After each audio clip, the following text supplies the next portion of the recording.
tapi keluar menandakan bahwa kita sudah siap menerima pembelajaran kita pada hari ini. Yuk, selanjutnya Bapak mau tanya dulu, pelajaran minggu kemarin itu tentang apa? Itu tentang sholat berjamaah, pengertian dasar hukum dan syarat imam. Nah, pada hari ini Bapak akan menyampaikan materi yang sangat menarik yang seharusnya kalian paham juga. Nanti ada tambahkan demonstrasi akan kalian lakukan pada hari ini. Nah, maka dari itu kalian tolong perhatikan dengan sebaik mungkin. Selanjutnya kita lihat indikator dalam pembelajaran kita hari ini. Sudah bisa dilihat? Sudah keluar belum? Sudah ada Bapak. Sudah? Belum? Ya Bapak, sudah. Oh sudah ya, oh, alhamdulillah. Yang indikatornya kita lihat 3.4.4 membandingkan posisi imam dan makmum. Lalu 3.4.5 menganalisis perbedaan makmum muafiq dan makmum masbuk. Lalu yang selanjutnya menguraikan pergantian imam. Nah, selanjutnya kita tengok lagi tujuan pembelajaran kita. Tujuan pembelajaran kita ini ada banyak. Minggu kemarin kita sudah menyelesaikan 3 tujuan pembelajaran kita. Sekarang lihat tujuan pada hari ini untuk membandingkan posisi imam dan makmum dengan santun dan benar, menganalisis perbedaan makmum muafiq dan makmum masbuk dengan santun dan benar, dan menguraikan dan imam dengan santun dan benar. Selanjutnya kita tengok, kita perhatikan. Ini Bapak siapkan gambar untuk kalian amati dengan teliti. Nah, ini ada dua gambar. Bapak mau tanya pada kalian, mana di antara dua gambar ini dan apa alasannya? Coba Bapak minta Mas Ishak. Coba kalau Mas Ishak lihat betul-betul. Apa ya, yang gambar A itu sholatnya di masjid karena ada mimbarnya Bapak. Yang gambar B kayaknya bukan di masjid Bapak. Kemudian gambar A-nya juga semuanya berpakaian ada songkoknya laki-laki. Kalau di gambar B Bapak ini ada campuran, ada laki-laki, ada perempuan. Pakai mukena. Bagus sekali. Ini pasti kita bisa ada melihat. Yang tidak pakai mukena juga Bapak ini di gambar B. Pakai mukena. Nah, jadi kita bisa melihat mana yang benar dan mana yang salah. Untuk lebih mempertajam lagi pemahaman kalian, itu secara teorinya. Nah, ini bahwa si imam dan makmum asalnya adalah baik laki-laki maupun perempuan ada di belakang. Nah, untuk memperjelas pemahaman kalian, kita lihat langsung pada gambar yang Bapak siapkan ini. Dari gambar ini sama dengan pemahaman atau teori yang tadi kita bacakan. Selanjutnya yang pertama ini kita lihat, jika makmumnya ada satu orang, maka yang lakinya adalah imam. Nah, ini adalah kalau misalnya imamnya satu, makmumnya satu. Lalu yang kedua kita lihat kalau misalnya posisi jamaahnya makmumnya ada dua, yang pertama ini makmum yang baru datang, ada makmum yang baru datang. Yang pertama ini dia sudah ada di samping kanan, lalu datanglah makmum satu lagi. Sehingga pada saat itu imam bisa maju ke depan atau makmum mundur ke belakang sehingga membentuk shaf baru. Selanjutnya kita lihat kalau misalnya ada dua jenis kelamin, ada makmumnya ini ada dua orang, yang laki-laki atau perempuan. Kalau laki-laki tetap berada di sebelah kanan imam, dan yang perempuan berada di belakang makmum laki-laki. Lalu bagaimana kalau misalnya makmumnya itu perempuan semua? Kita lihat ini, kalau misalnya yang gambar pertama ini makmumnya hanya perempuan berarti dia di belakang imam. Sedangkan kalau misalnya ada 3 orang, berarti dia diaturlah safnya yang sesuai. Jadi posisinya seperti ini. Lalu selanjutnya kita lihat bagaimana safnya kalau misalnya makmumnya itu ada banyak. Kita lihat aturannya. Ini ada pertama ada imam, lalu ada makmum dewasa, anak-anak kecil, lalu makmum wanita. Materi kita pada hari ini dulu. Ada yang belum dipahami atau sudah paham semua? Coba. Ya, sudah paham semua ya, Bapak kira. Selanjutnya sub yang selanjutnya adalah ini apa ini? Coba perhatikan. Mas Ajat, coba dipahami apa yang terdapat dalam foto ini dan bisa dijelaskan. Ya, kalau saya perhatikan Pak, itu makmumnya satu tidak mengikuti imam Pak. Imam sujud, ada satu makmum malah masih berdiri. Seperti itu yang saya lihat Pak. Oh iya. Nah, ini sebenarnya ya bagaimana aturan tentang imam, makmum masbuk dan makmum. Nah, untuk lebih jelas lagi, ini materi sub selanjutnya memang adalah makmum muafiq dan makmum masbuk. Nah, untuk menjelaskan makmum muafiq yang mengikuti gerakan sholat imam sejak takbiratul ihram atau rakaat pertama, sedangkan makmum masbuk makmum yang tidak mengikuti gerakan imam sejak takbiratul ihram atau rakaat pertama. Walaupun masbuk itu masuk ke dalam jamaah, tetap ada aturan-aturannya, tidak sembarangan. Coba kita lihat tata caranya, bagaimana misalnya makmum masbuk itu datang. Yang pertama sekali adalah ketika kalau misalnya dia bergabung untuk mengikuti sholat berjamaah, sedangkan imam dalam bukan berdiri atau bukan posisi yang lain, maka makmum yang datang tadi harus mengikuti apapun dalam kondisi gerakan imam. Misalnya sujud, ruku, atau yang lainnya dia harus ikut. Tapi harus diingat, tidak tiba-tiba datang lari langsung, misalnya sujud, dia langsung sujud. Itu yang tidak benar. Yang benar adalah berdiri, takbiratul ihram, niat, lalu mengikuti. Nah, itu caranya. Yang kedua, tata caranya adalah terhitung 1 rakaat jika mendapatkan ruku. Misalnya dia datang, imam sedang ruku, dan dia mendapati imam sedang ruku, dia membaca takbiratul ihram, lalu dia ikut ruku. Lalu bagaimana Pak kalau misalnya dia tidak membaca Al-Fatihah kan rukun?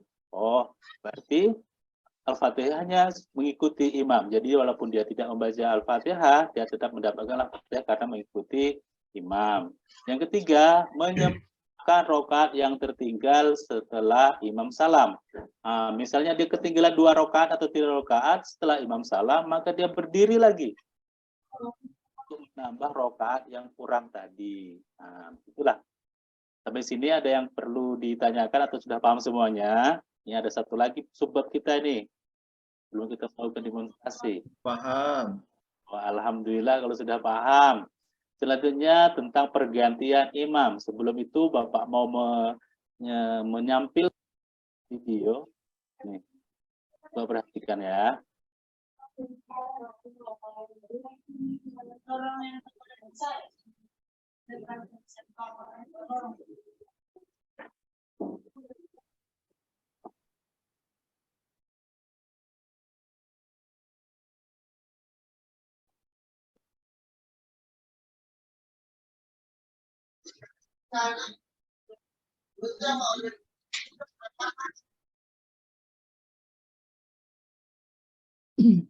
Sino, wait, tekan.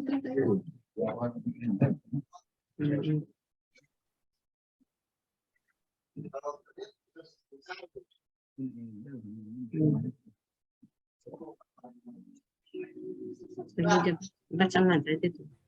Dibaca nada.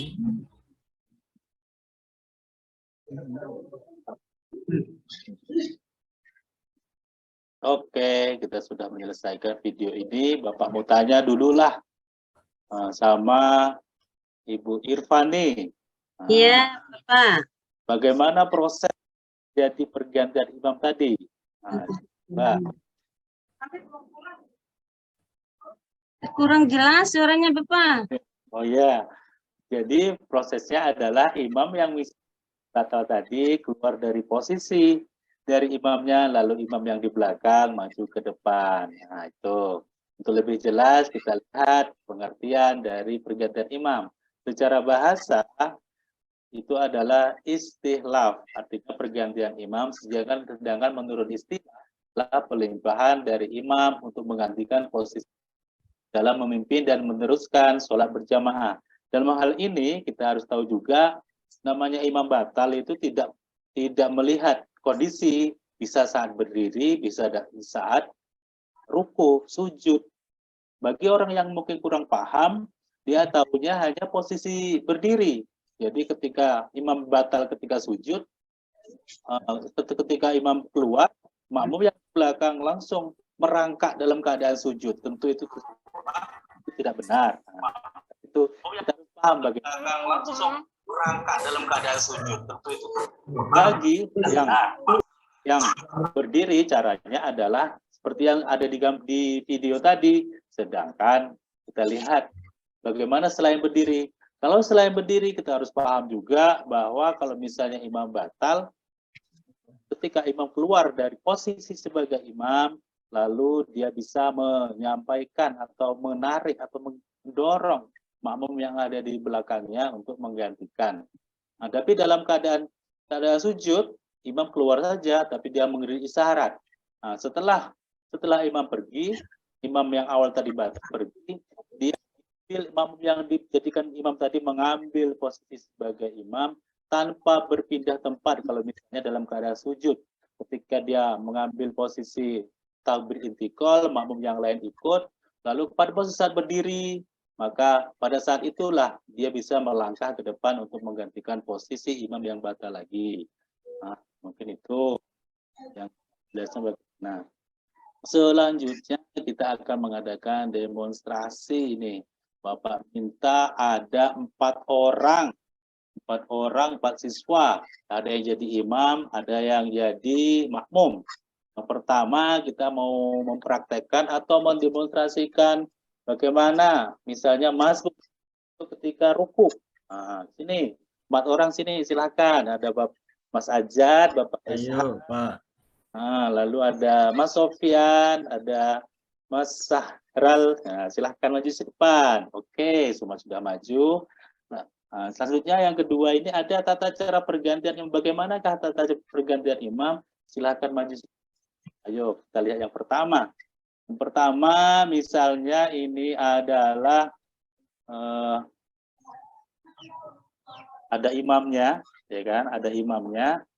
Nah, dalam kondisi seperti ini, yang imamnya adalah Bapak Ajat, dan makmum makmum baru datang itu adalah Mas Ishak. Nah, dia tiba-tiba datang. Dia bingung, keadaannya kok seperti ini, ya kan? Lalu datanglah dia, lalu mengikuti setelah takbiratul ihram, setelah niat, maka dia ikuti dalam keadaan sujud. Nah, ini posisinya, dia sudah pada posisi yang benar. Beginilah caranya kalau misalnya seorang makmum datang terlambat, melihat jamaah yang lain sudah ruku, maka dia ikut ruku bersama jamaah lain dengan imam. Nah, itu. Selanjutnya kita lihat, bagaimana kalau misalnya imam batal. Nah, ini Mas Ishaknya adalah seorang imam. Ya, ini dia. Yang belakangnya adalah makmum, yang belakangnya tepat di belakangnya adalah Mas Ajat. Misalnya kita lihat, oh ternyata imamnya batal, dia keluarlah ke sini. Nah, setelah keluar, dia mungkin ambil wudhu atau apa untuk kembali sholat. Belakang ini maju ke depan, Mas Ishaknya maju ke depan, alhamdulillah. Lalu di sebelah kiri kanan kirinya merapatkan. Nah, ini. Dan selanjutnya yang imam berarti datang sudah terlambat, maka dia datang sebagai masbuk di sebelah sini. Oke, dah jadi. Beginilah posisinya. Dari itu kalian juga harus paham, karena kondisi-kondisi ini jarang terjadi. Walaupun jarang terjadi, kita harus paham juga agar kita nanti kalau ketemu hal seperti ini kita paham dan jadi ada pentingnya kita belajar tentang pergantian ini. Selanjutnya kita evaluasi dulu, ada pembagian kelompok. Ini ada beberapa kelompok, ada 5 kelompok. Ada Mas Ajat, Mas Isa, Mas Sufyan, Pak Rohmat, dan Mas Sahral. Nah ini, jadi soalnya Bapak sudah siapkan. Ini bagaimana posisi stop, berjamaah, dan seterusnya. Selesai. Bapak kasih waktu sekitar 30 menit untuk menyelesaikan diskusi ini. Oke, waktunya sudah selesai. Coba Bapak tanya kelompok pertama, Mas Ajat. Mas Ajat. Lalu Bapak tanya ini, diskusi yang hasil dari diskusi yang kali keempat. Bagaimana stop sholat berjamaah jika terdiri dari 2 makmum laki-laki dan 1 makmum perempuan? Coba kelompok satunya jelaskan ke depan sini untuk menjelaskan kepada kawan-kawannya juga yang lain. Silakan.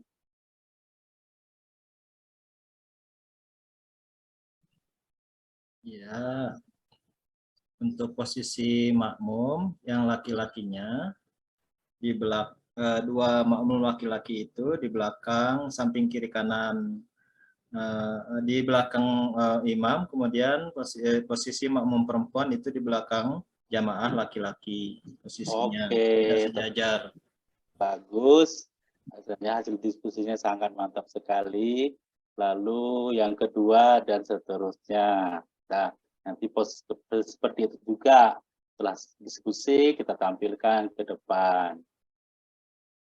Selanjutnya untuk mengakhiri perjumpaan kita pada hari ini, Bapak akan menyimpulkan pembelajaran kita hari ini adalah berjamaah itu sangat penting, di mana saling menyempurnakan antara imam dan makmum. Yang tadi tentang membaca Al-Fatihah ternyata diselamatkan atau dibacakan oleh imamnya. Yang selanjutnya kita harus tahu juga tata caranya harus benar. Posisi imam, posisi makmum, lalu tata cara masbuk bagaimana, tidak sembarangan, lalu tentang pergantian imam. Semua ada aturan yang jelas. Dalam aturan ini, maka kita sholat kita dibatal. Mungkin untuk mengakhiri perjumpaan kita hari ini, kita berdoa dulu dengan penutup majelis. Subhanakallahumma wa bihamdika la ilaha illa anta astaghfiruka wa atubu ilaih. Assalamualaikum warahmatullahi wabarakatuh.